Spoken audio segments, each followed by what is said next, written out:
साहब जी। आपने डॉक्टर वजाहत मिर्ज़ा साहब के इस्तकबालिया प्रोग्राम किस सिलसिले में लिए?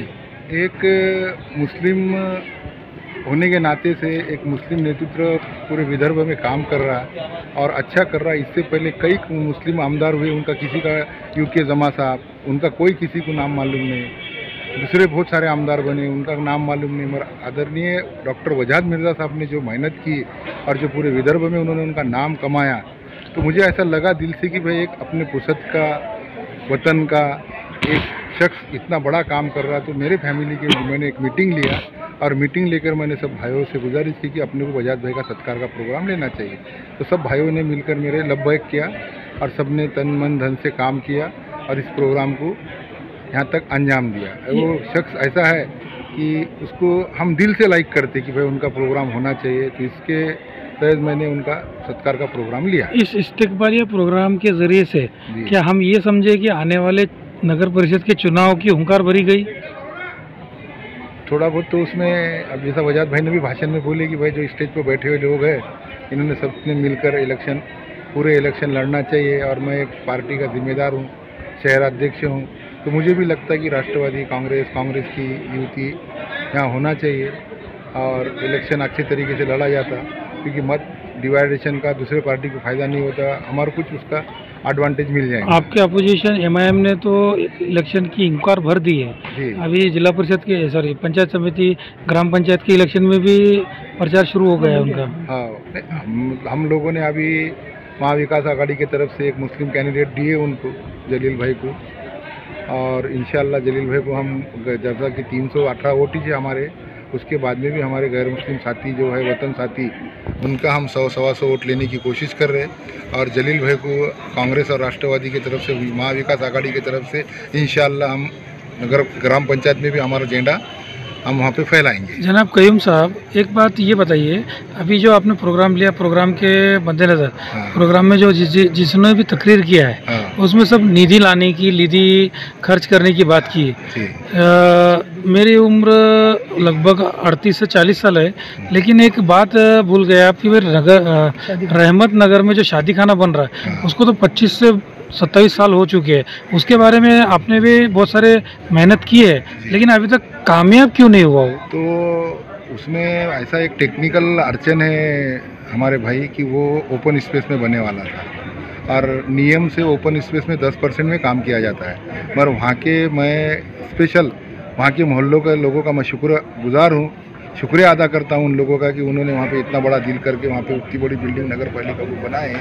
तो अभी हमने उस सूरत में पुसद नगर परिषद में 2 काम ऐसे पेंडिंग रहे वाले हैं, एक शादी खाना और एक बाबा साहब अम्बेडकर भवन। तो उसकी प्लानिंग के तहत हमने तुकाराम वार्ड में आरक्षण जगह है एक दुकान संकुल की, तो वो दुकान संकुल का टेंडर निकाल रहे और उसमें से जो 1.5 कोटी की जो निधि बच रही, तो 75 लाख रुपए हम शादी खाने को लगा रहे हैं और 75 लाख रुपए बाबा साहब अम्बेडकर भवन को लगा रहे हैं। इस प्रोग्राम में निधि की भी बहुत बात निकली, जिक्र हुआ है। हाँ। लेकिन इसके पहले भी बहुत सारा निधि आया है। हाँ। लेकिन वो निधि कहाँ खर्च हुआ, तो ऐसे जनता के सामने जिस तरीके से मेमन साहब ने बताया कि काम दिखते हुए नहीं, ऐसे काम मैं तुम्हारे को बताऊंगा जैसा सीनियर सिटीजन नगर परिषद का पूरे विदर्भ में कहीं नहीं है, वो बना है। 74 लाख रुपए का कब्रस्तान की जगह अगर तुमने जाकर देखे, इतना खूबसूरत कब्रस्तान पूरे विदर्भ में भी नहीं होगा इठाला वार्ड पे। उसके बाद में टेकड़ी गार्डन, उसके बाद में राम रहीम नगर को जोड़ने वाला, पुसद को अटैच करने वाला 3 पुल के 1.5 कोटी रुपए।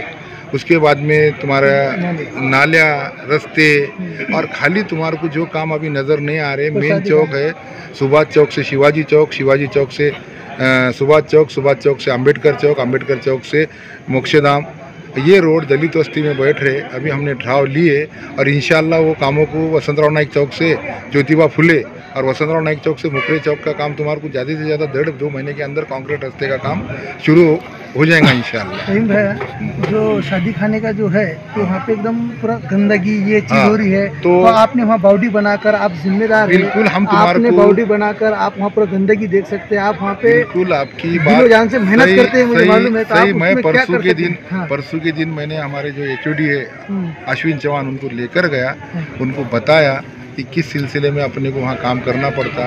तो मैं आपको ये बता रहा है कि वहाँ पे पैसे की वजह से, पैसों की मजबूरी की वजह से अपन काम नहीं कर सक रहे, और अपन कोशिश कर रहे कि दलित उत्तर में अगर वो बैठ गया तो इंशाल्लाह उसको 100% मार्च तक उसका टेंडर निकल जाएगा। मुस्लिम महिला में पूरे अतिक्रमण करा लिया सर्विस लेने में। हाँ। उसके बारे में आपकी क्या प्रतिक्रिया? वो तो आप दूसरी बात है कि दूसरी 33x33 में अपने 10-12 फैमिली के लोग रहते, उनकी मजबूरी है। ऐसे बहुत से जगह है जहाँ अतिक्रमण किया गया है। हाँ, तब उनकी मजबूरी है, छोटे छोटे मकान है, लोक संख्या ज़्यादा हो गई, उसके तहत अब कहाँ बाहर नहीं जा सकते, उनकी पैसे की पोजीशन अच्छी नहीं है, प्लॉट नहीं ले सकते, इसके लिए वहाँ पे थोड़ा बहुत अतिक्रमण हो रहा था। उसको अपन क्या करें? मैं शादी खाने में जो गंदगी है वो ट्रैक्टर से बोल के उठा के इंशाल्लाह बॉडी का इंतजाम आप कर सकते हैं, आप करेंगे और हम आपके साथ में हैं। आप इसी क्या बताइए। एक कयूम भाई, एक सवाल ये है आखिरी कि अभी इस प्रोग्राम में बहुत सारे लोगों ने आप पर आपको ज़रा मज़ाक के अंदाज से बोला है। डॉक्टर सॉरी शरद मोइन साहब ने बोला है कि भाई कयूम भाई ऐसी एक चाबी है जो हर ताले को लगती है। तो मैं उसके सिलसिले में एक सवाल पूछना चाहता हूँ, तो क्या हम ये समझेंगे कि वो चाबी कभी राष्ट्रवादी केस में जाती, कभी कांग्रेस केस में जाती, कभी अन्य घटक दल केस में जाती? मेरा आदरणीय मनोहर राव जी नायक मेरे नेता है, और मैं आज 7 साल से एक ही पक्ष में हूँ और उस पक्ष का मैं जिम्मेदार इंसान हूँ। और मेरे रिलेशन मैंने ऐसे बनाया है पुसद में कि हर आदमी से मेरे व्यक्तिगत पर्सनल रिलेशन बहुत अच्छे हैं। तो उसके हिसाब से शरद भाऊ को ऐसा लगता है कि भाई ये मेरे बहुत कॉन्फिडेंस का आदमी है, वजाद भाई को लगता है कि भाई मेरे बहुत कॉन्फिडेंस का आदमी है, और नदीम साहब को लगता है कि मेरे बहुत कॉन्फिडेंस का आदमी है। पर मेरी चाबी का मालक सिर्फ मनोहर राव जी नाइक है, उसके अलावा दूसरा कोई मेरे चाबी का मालक नहीं है। ठीक है।